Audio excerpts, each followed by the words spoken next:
Qui suis-je? Je suis anonyme. Être bisexuel, dans un corps de femme, grande, mi-quarantaine, cheveux courts, visage aux traits anguleux, expression de genre fluide. Et dans ma tête, aveu, il y a un cul ouvert. Je vous accueille, je vous reçois. Vous êtes ici, à Si-Sex-Ci. Posez-vous, respirez et écoutez. Et si vous aimez ce que vous entendrez, likez, disséminez, cotez, partagez. Et qui sait, communiquez avec moi via mon Instagram. Eh ouais, j'ai un Instagram. Loise.Si-Sex-Ci. Épisode 18. L'histoire de Caroline et Guillaume. Version Tite-Vite.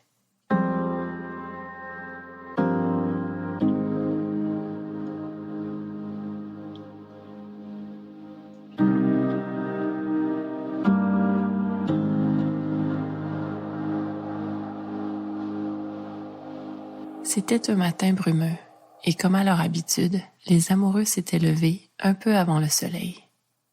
Le rayonnement de l'astre qui commençait tout juste à s'étendre sur leur coin de terre leur donna le signal de départ pour aller jogger sur la piste près de leur demeure.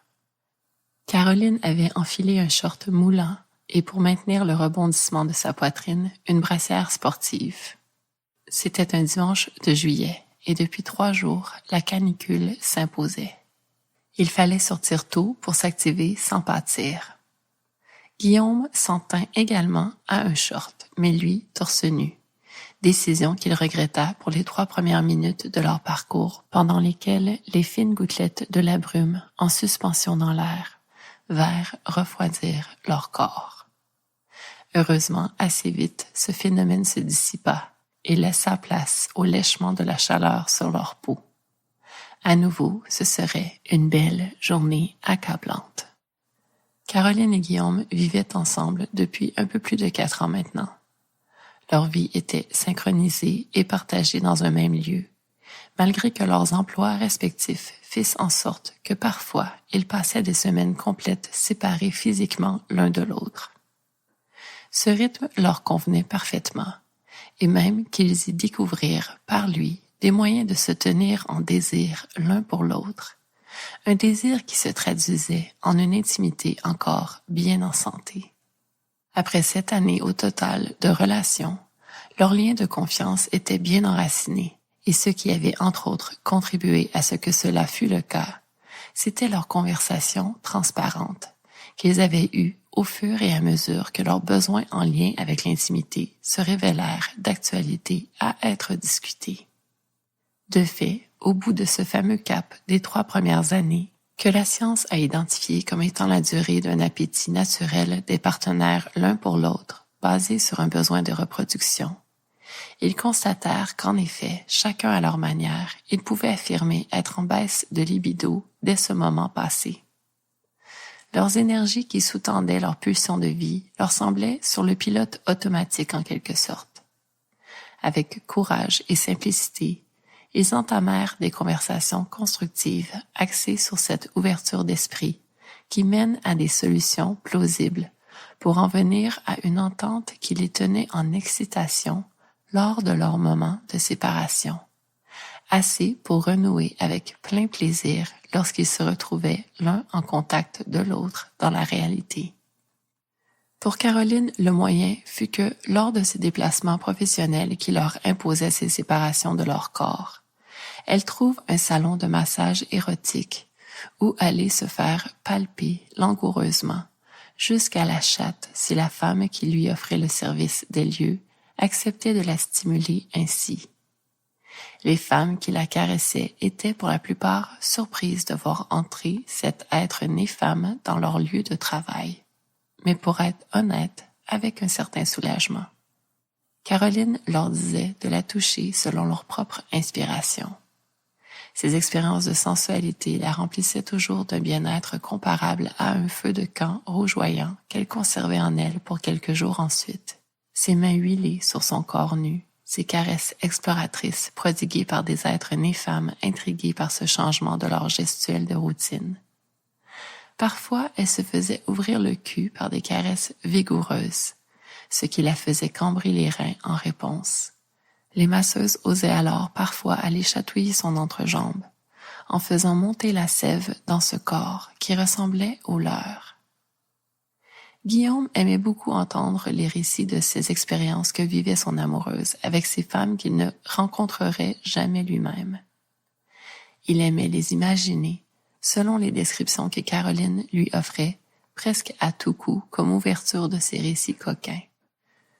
De son côté, lorsque sa partenaire de vie quittait le nid pour plusieurs jours de suite, il en profitait pour passer au moins une de ses soirées de célibat forcé avec un être né homme qui était son rope bunny. Guillaume adorait l'art du ligotage qu'il peaufinait déjà depuis au moins 5 ans. Caroline, n'ayant jamais apprécié se faire attacher par les cordes de jute Ogawa, même si très douce sur sa peau, était heureuse que son amoureux ait enfin trouvé un partenaire de jeu, surtout que par ses moments de shibari avec cet individu rope bunny né homme, il pouvait également assouvir son plaisir de caresser le corps de ce partenaire masculin et de se faire caresser par lui, Guillaume étant hétéroflexible, tout comme elle l'était elle-même. Ce matin-là, à jogger ensemble, côte à côte, en ce premier matin à se retrouver après une nouvelle séparation d'une semaine, ils étaient heureux. Hier soir, au retour de Caroline, ils avaient partagé un repas que Guillaume avait préparé avec joie en écoutant de la bossa nova, en attendant le retour imminent de cette partenaire de vie avec qui il allait renouer sous peu. Un verre de bon vin en main, ils échangèrent à propos de leurs moments coquins respectifs de leur semaine. Caroline s'était fait pétrir les jambes et les cuisses par une jeune femme qui n'avait jamais eu de rapport lesbien auparavant, mais qui accepta de tenter d'offrir le service, guidée par cette cliente expérimentée. Caroline avait compris qu'elle pouvait apporter des jouets pendant ces sessions improvisées, entre autres un strap-on.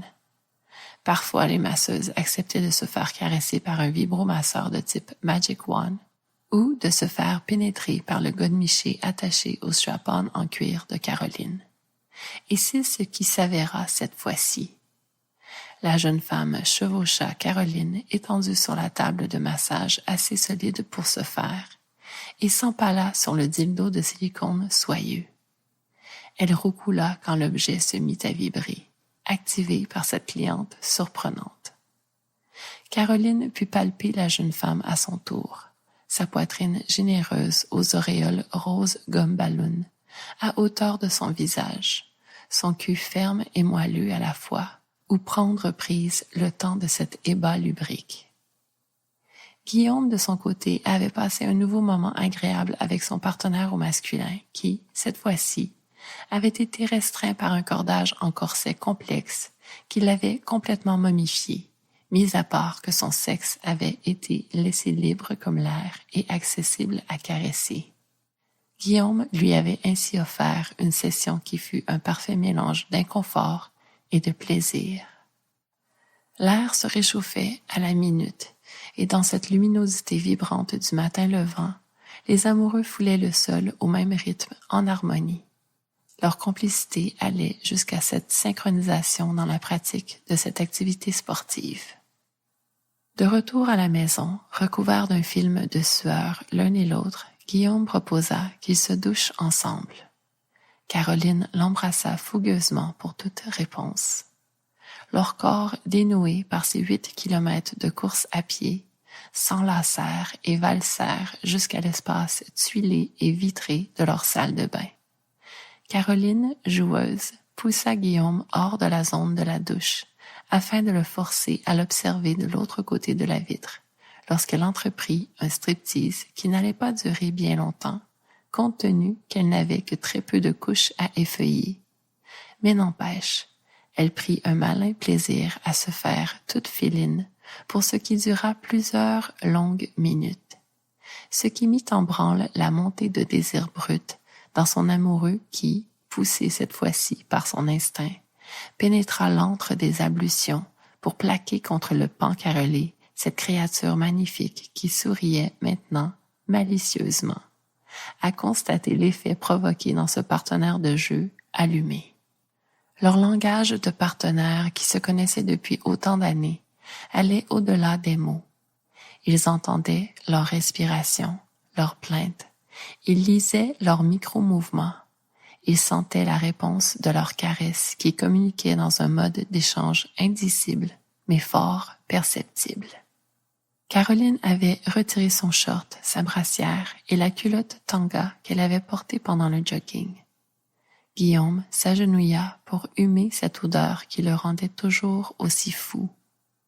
Après l'activité physique intense de ce 8 kilomètres joggés, le muscle naturel du sexe de sa partenaire de vie était encore plus prononcé. Cette stimulation olfactive fit gravir son envie de cette femme, déjà plus élevée qu'à la normale, d'un autre échelon. Il se releva, enroula sa main autour de la gorge de sa partenaire intime et avec son autre main tapota autoritairement l'intérieur des cuisses de celle-ci, qui les écarta en frémissant. Elle avait une bonne idée de ce qui allait suivre et s'exécuta pour le laisser continuer cette séquence qui figurait parmi leurs motifs érotiques préférés.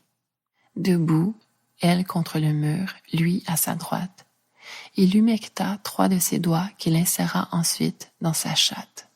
Elle bascula son bassin dans le bon angle, s'assit un peu sur ses doigts raides afin qu'il commence à la ramoner vigoureusement. La gicle explosa tout à la fois que leurs grognements s'amplifièrent.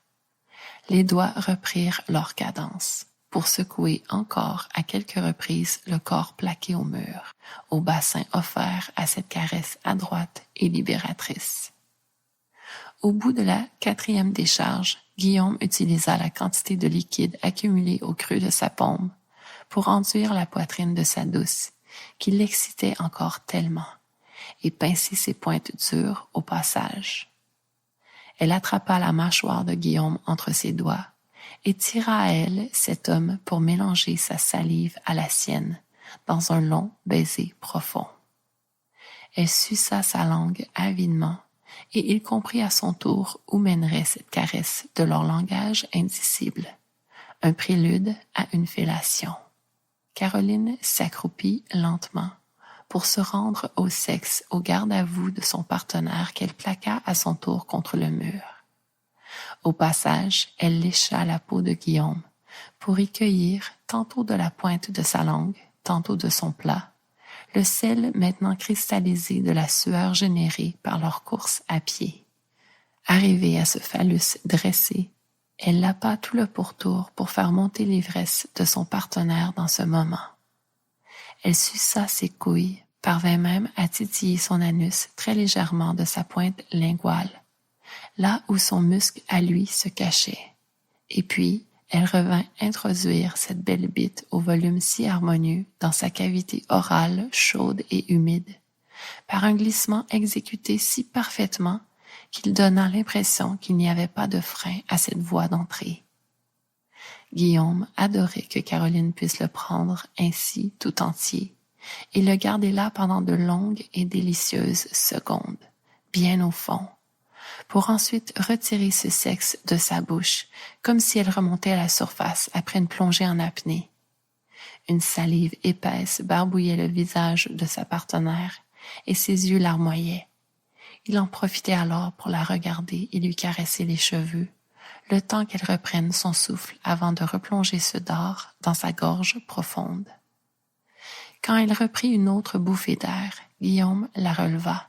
C'en était assez. Maintenant, leur corps allait s'achever dans l'emboîtement de leur sexe, dans leur soudure extatique, dans ce mouvement de va-et-vient qui les amenait tous les deux à la culmination de leur plaisir. Un des beaux avantages de leur lien éprouvé par le temps et leur communication, cette symbiose orgasmique. Leurs cris bestiaux ponctuèrent cette célébration officielle de leur retrouvaille dans l'intimité. Parvenus ensemble à cette libération jouissive, leur amour avait maintenant tout le bonheur de se doucher pour ainsi poursuivre cette journée parfaitement entamée.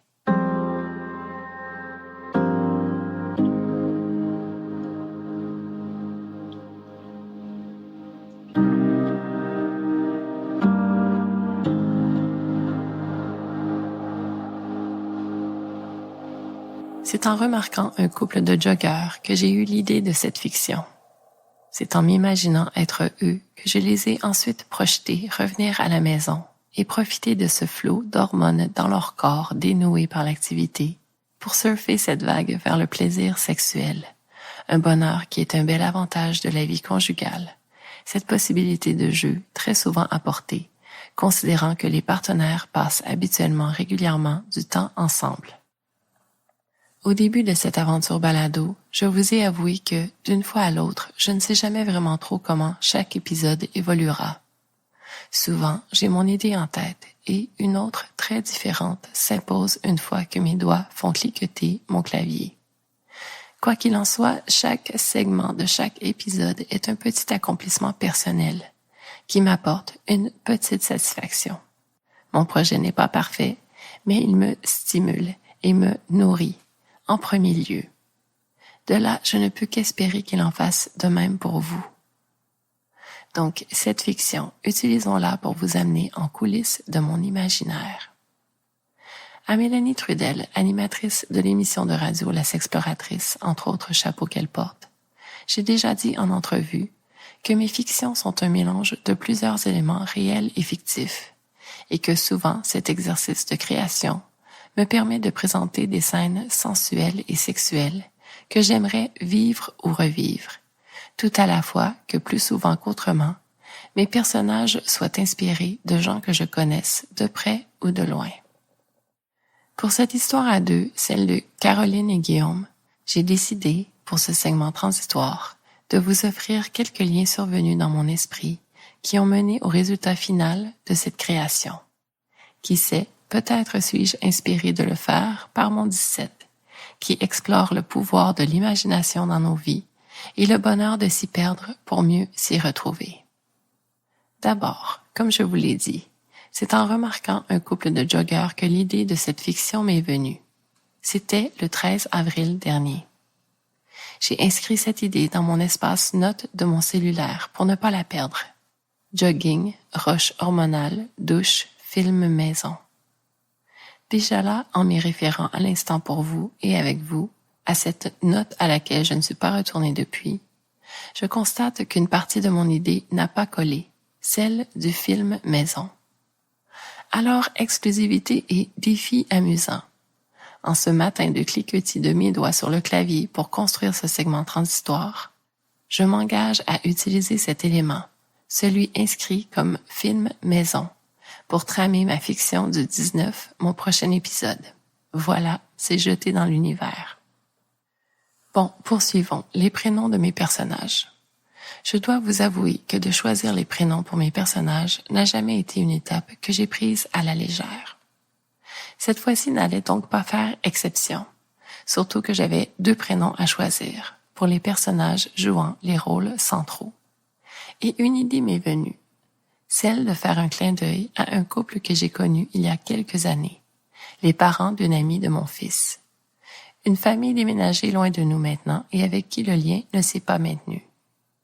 Cette femme et cet homme, j'ai développé une amitié sympathique avec eux. Quand je les voyais, je me faisais souvent la réflexion qu'ils étaient beaux ensemble et que leur bonheur de couple en était un qui était sain et admirable. Mais quand m'est venu le temps d'écrire leurs prénoms, je me suis fait la réflexion que je ne pouvais pas me permettre de reprendre leur véritable prénom pour faire exister leur couple dans cette fiction.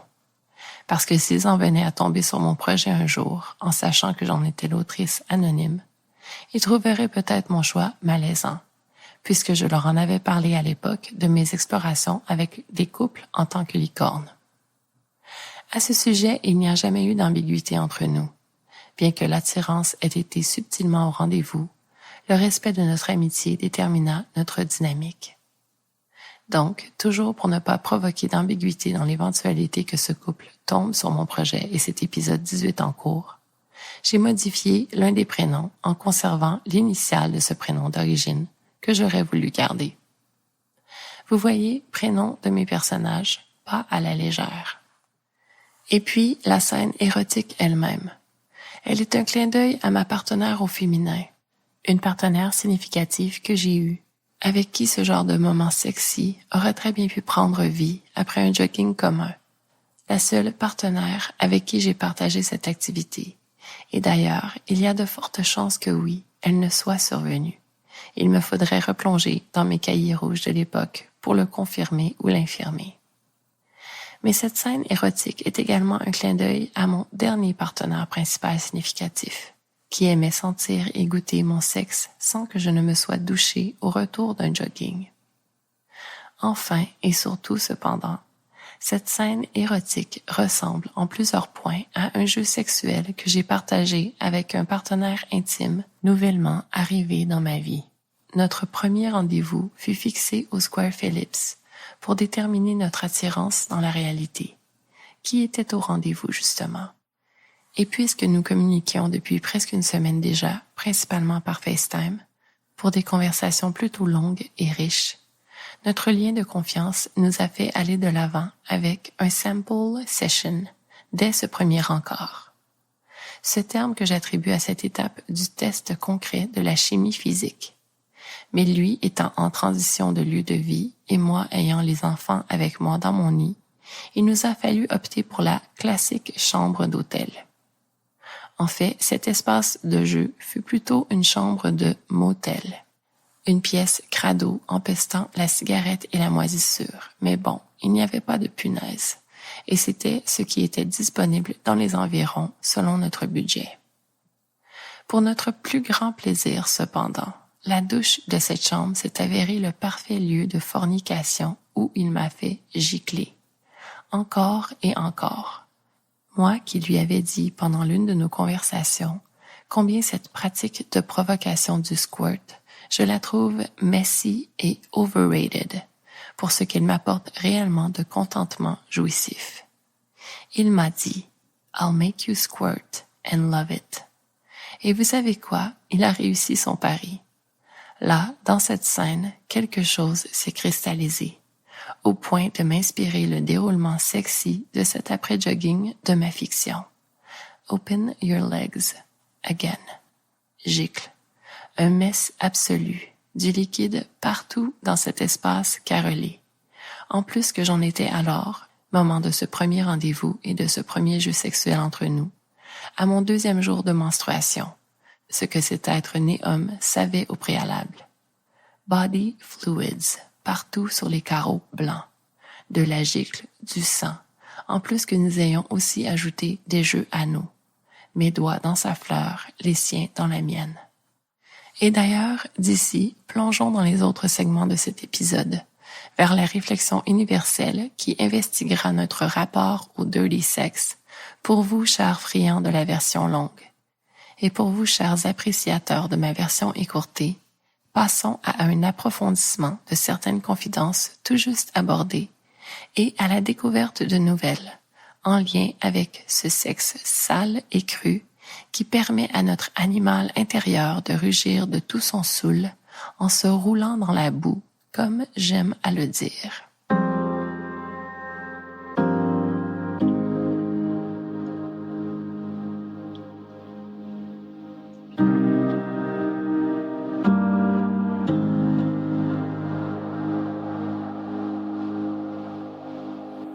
Confidence. Les gens qui me connaissent vous diraient que j'aime vivre dans un environnement propre et ordonné. Ce partenaire intime mentionné dans le segment suivant ma fiction, celui avec qui j'ai barbouillé l'espace tuilé d'une chambre de motel de ma gicle et de mon sang menstruel lors de notre tout premier encart, malgré que nous ne nous côtoyons que depuis peu, il vous dirait même que je suis anal. Il vous le dirait parce qu'il me l'a répété à quelques reprises au début de notre connexion. Cet individu a une formation en psychologie et de son regard d'expert, je tique plus que la majorité sur cet aspect d'aseptisation de mon lieu de vie, mais aussi sur la gestion du risque lorsque vient le temps des infections transmises sexuellement et par le sang. Oui, certes. Mais mes critères de maintien d'hygiène pour mon lieu de vie et pour mon corps, ils me viennent d'expériences antérieures, et c'est ce que j'ai tenté de lui communiquer. Tenté parce que, lors de notre 2e session intime, il a utilisé sa salive de fumeur pour me glisser son pouce dans le cul, quand je lui avais pourtant clairement expliqué par une conversation limpide que j'aimerais qu'il se rince la bouche avec un mélange d'eau et de vinaigre de cidre de pomme pour augmenter les chances de rétablir son pH buccal après avoir tiré sur sa dernière cigarette du soir. Ce qu'il avait accepté de faire, en me disant qu'il comprenait le pourquoi, basé sur mon expérience de combat avec un débalancement récurrent de ma flore vaginale, combat qui s'est installé dans mon corps en 2014. Mais il a fumé cette clope de fin de journée, ne s'est pas gargarisé par la suite, et quand nous nous sommes mis au lit quelques minutes plus tard, il n'a pas brossé ses dents avant de le faire, prétextant avoir oublié sa brosse à dents, quand je lui ai gentiment demandé s'il allait s'occuper de son hygiène buccale, en lui proposant même de lui fournir une brosse à dents. « Nah, it's okay, thanks. » Bon, eh bien, dégoûtant. Mais « Please don't use your saliva on my sex. » Et boum, pouce enduit de ce liquide biologique dans mon cul pendant notre session. Cracha sur son sexe pour le faire glisser contre le mien. Trop tard, le mal était fait. La salive de cet individu, contaminée par la fumée du tabac qui contient plus de 7000 substances chimiques. Oui, vous avez bien entendu, 7000, dont environ 80 seraient des causes de cancer, entrant en contact avec ma flore vaginale, cette oasis si précieux pour l'expression de mon plaisir. Et comme de fait, 2 semaines plus tard, symptôme dans mon corps de l'éveil de la bactérie néfaste qui prend le contrôle de mon milieu humide si précieux en se multipliant follement pour provoquer ce débalancement de ma flore. Une pathologie qui se désigne par le terme vaginose, que j'ai contractée cette nuit où j'ai frotté ma chatte contre celle d'un être né-femme sublime en septembre 2014, dont l'odeur de son sexe m'avait complètement répulsée, mais parce qu'il y avait si longtemps que je n'avais pas partagé les plaisirs saphiques, que j'avais bu trop d'alcool pour faire preuve de discernement, et que je ne connaissais rien de ce type de débalancement bactérien possible, ni ses symptômes, ni sa ténacité, je suis allée de l'avant avec ce partage intime, avec cet échange de liquide biologique compromettant. Pathologie, transmission. J'en ai l'expérience. Anal, moi. Extremely or overly neat, careful or precise, selon le Britannica Dictionary. Eh ben, arrachez-moi toutes les connaissances nées de mes expériences de vie et de mes lectures, et peut-être que je pourrai ne plus être cet individu qui nomme les choses selon ce que j'en sais.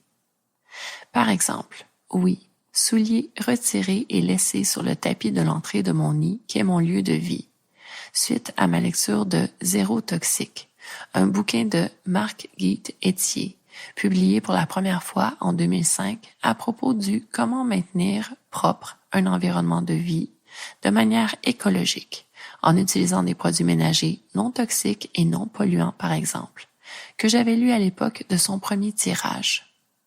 Je me souviens que dans ce livre, il y était expliqué que lorsque nous marchons à l'extérieur, nos semelles frottent les surfaces des trottoirs et des rues, des surfaces sur lesquelles de l'urine et des excréments solides d'animaux, humains inclus, se retrouvent, mais aussi des produits d'entretien municipal pour déglacer les trottoirs par exemple, même au printemps ou à l'automne, et d'entretien de pelouse, des insecticides et des pesticides, du chlore de piscine. Bref, vous comprenez le principe. Si un individu choisit de marcher dans son lieu de vie qu'est son nid avec ses chaussures qui ont foulé ses surfaces extérieures, il y trimballe ses toxicités invisibles.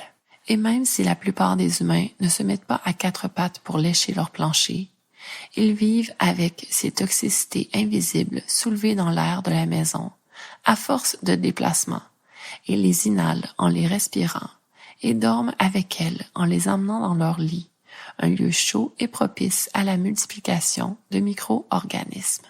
Cette même plupart d'humains qui me qualifieraient peut-être aussi d'anal à entendre mes propos tout juste présentés, nettoient pourtant leurs mains après avoir été aux toilettes et rincent à l'eau claire leurs fruits et leurs légumes ramenés du marché. Il faut être conséquent. Et oui, bien sûr, il faut aussi viser un équilibre. Il faut apprendre à lâcher du lest par rapport à certains de nos principes de vie. Ce soir-là, avec cette femme qui m'a transmis cette bactérie, ou ce moment du pouce dans le cul enduit de salive de fumeur, porteuse de 7000 potentielles toxicités, avec cet individu nouvelle fréquentation, j'ai lâché du lest. Je n'ai pas respecté les limites qui me tiennent à cœur, pour ne pas dire qui me tiennent à corps, pour cause de raisons différentes. En 2014, j'avoue que j'avais moins de connaissances sur la transmission de pathologies, et je n'ai pas cru que cette odeur nauséabonde pouvait être liée à autre chose qu'une simple incompatibilité de nos phéromones. Je manquais d'expérience et d'éducation par rapport à cette condition pathologique qu'est la vaginose, que la vie s'est occupée de me faire acquérir à force de recherche pour mieux vivre avec cet agent pathogène qu'est cette bactérie conquérante qui fout le bordel de mon équilibre vaginal. Que plusieurs médecins ne connaissent pas assez, toujours selon mes humbles expériences, suite à des conversations avec nombre de professionnels de la santé, certains même spécialisés en santé sexuelle. Par exemple, les médecins et les écrits médicaux vous diront que la cause de ce débalancement de flore vaginale n'est pas due à une transmission, que ce n'est donc pas une ITSS. Et dans un même souffle, ils affirmeront que la cause de cette pathologie reste encore inconnue, qu'il y a des pistes, mais aucune certitude. Avec beaucoup de respect, quand j'ai dit à mon médecin que je savais exactement à quel moment cette pathologie est entrée dans ma vie, à ce jeu intime de sexe contre sexe au féminin en 2014, donc transmission, il n'a pas su quoi me répondre. Mais plus récemment, avec ce nouveau partenaire intime, que s'est-il passé? Pourquoi ne pas avoir mis fin à la relation sexuelle dès l'instant où il a franchi une limite que je lui avais pourtant clairement demandé de respecter? En vérité et avec vulnérabilité, je suis fragilisée depuis le coup de la fin de ma connexion survenue en avril dernier d'avec l'être que j'ai considéré comme étant mon partenaire principal pendant un peu plus d'1 an. Ma confiance en mon radar à accorder ma confiance à un être humain dans l'intimité en a pris pour son rhume, et mon estime en fut fragilisée, et conséquemment mon respect envers moi-même fragilisé également. Je ne suis pas arrivée à faire respecter une limite importante pour moi, parce que mon capital d'énergie spirituelle est bas. Éduquer est un acte énergivore, et ces temps-ci, je suis en mode survie émotionnelle. Bref, cette présentation de la mésaventure, éveil et multiplication de la bactérie néfaste dans mon corps, en lien avec les liquides biologiques, nous mène à mon épisode précédent, le 17, dans lequel j'annonçais une possible concrétisation d'un de mes fantasmes récurrents, celui de vivre une dynamique de gangbang, selon mes désirs, en établissant des paramètres clairs et précis pour les autres participants. Le déséquilibre bactérien du milieu humide de mon vagin a suscité un traitement antibiotique, seul diachylon assez puissant pour ramener cette pathologie à son état de dormance dans mon corps, et je poursuis ma prise quotidienne de mes ladybugs, ce prébiotique et probiotique qui m'est un allié chouchou. Retrouver l'équilibre de ma santé physique, mais aussi celui de ma santé émotionnelle. Avant de concrétiser cette scène de sexe collectif, il le faut absolument. Toute cette mésaventure en fut la preuve. Allégeons le propos en revenant à ces liquides biologiques, ces body fluids, ces substances que nos corps produisent et qui nous barbouillent lorsque nous entrons en dynamique intime physique avec un autre corps et ses propres liquides biologiques. Session de French kissing, échange de fluides. Sexe pénétratif, échange de fluides. Même si un préservatif vient jouer le rôle de barrière. Fluide pour la glisse de l'emboîtement des sexes. Fluide sur les mains, sur les cuisses, le bas-ventre peut-être. Saviez-vous qu'un fluide peut être soit sous forme liquide, soit sous forme de gaz? Donc, fluide aussi sous forme de flatulence, sonore ou silencieuse, pendant une session intime. Eh oui, ça arrive, et vous le savez. Et pendant que nous y sommes, avouons-nous qu'une véritable session intime, celle du genre ancrée dans la réalité, c'est barbouillant. Et remarquez mon choix de mots, barbouiller, plutôt que salir ou souiller. Malgré que pour moi, l'utilisation de ces termes ne soit pas un problème, mais pour plusieurs encore, les liquides biologiques, ils sont associés à saleté, dans le sens de maladie, d'impureté, de traces concrètes de leur nature animale, de leur pulsion de vie qu'il faut maintenir en laisse. Moi, je vous l'ai dit, je dis, roulons-nous dans la boue des plaisirs sexuels et sensuels, comme de véritables petits cochons. D'ailleurs, je suis certaine que c'est de là que vient cette association terminologique qui existe. Être cochon, dans le sens d'être obscène, de vouloir ce sexe qui salit, ce dirty sex, vouloir se rouler dans la boue comme le font les cochons. Soit dit en passant, les cochons, eux, le font, se rouler dans la boue, pour protéger leur peau fragile contre les parasites et les rayons de soleil, mais aussi se rafraîchir parce qu'au contraire de nous, les cochons ne transpirent pas. Notre transpiration d'humain qui sert à nous rafraîchir, ces gouttelettes de sueur qui provoquent cet effet de refroidissement au contact de la brise. Le saviez-vous? Et cette salive, autre liquide biologique, aux propriétés antibactériennes si elle n'est pas corrompue par la fumée de cigarettes ou l'utilisation de produits d'hygiène buccale qui décapent ou l'ingestion de sucreries ou la consommation d'alcool, une autre forme de sucre. Toutes des causes de débalancement du pH buccal et de cette salive qui est ensuite utilisée comme lubrifiant sur nos sexes si ces liquides biologiques ne suffisent pas. Cette cyprine soyeuse qui dénote l'excitation dans le corps des êtres nés femmes lorsque les taux hormonaux sont équilibrés et qui fait souvent défaut pour cause de perturbateurs hormonaux dans nos hygiènes de vie ou pour cause de ménopause ou de moment du cycle de reproduction, tout simplement. Reste encore la gicle, qui est composée d'urine et d'autres substances. Cette gicle que mon corps a expulsée pour la première fois pendant une session intime en 2015, lors d'une rencontre avec un couple. L'être né homme a mis en pratique la technique pour provoquer de manière mécanique ce jaillissement de ce liquide biologique de mon corps. Cette caresse spécifique, somme toute agréable, d'un va-et-vient vigoureux de doigts raides percutant un point précis sur la paroi frontale interne de mon vagin, tout en appuyant sur le bas-ventre avec l'autre main, qui ne provoqua pas de jouissance dans mon corps, fut suivi d'une sensation mouillée qui m'était étrangère. Quand j'ai touché et constaté la présence de liquide en grande quantité à l'intérieur de mes cuisses, mais surtout sur mon bras, et demandé ce qui venait de se passer, un peu sonné par cet état de fait, l'être né femme du couple a dit nonchalamment, habitué sans doute par cette caresse elle-même, « Il vient de te faire gicler. » « Ah bon? Eh bien. » De là, j'ai compris que ce réflexe n'était pas associé à un orgasme, mais que cette gicle était plutôt un show de boucane, comme on dit en québécois. Une démonstration qui peut être impressionnante, qui, selon moi, est très surcotée, en plus d'être foutument chiante à gérer dans le concret. En effet, certains corps d'êtres nés femmes produisent tant de ce liquide biologique pendant une session qu'il faut que les partenaires utilisent des bâches de plastique pour ne pas ruiner le matelas.